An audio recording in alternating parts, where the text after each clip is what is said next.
ई विपतिया कैसे गाई राम बुढ़ा पी बेरिया।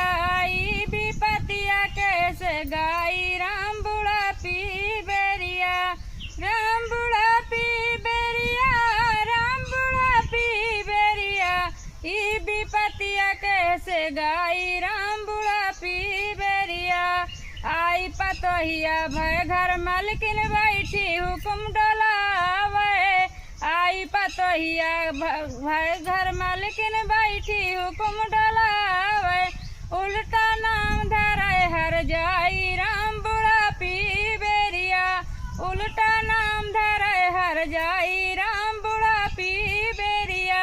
ई विपतिया कैसे गाई राम बुढ़ा पी बेरिया। राम बुढ़ा पी बेरिया, राम बुढ़ा पी बेरिया। ई विपतिया कैसे गाई राम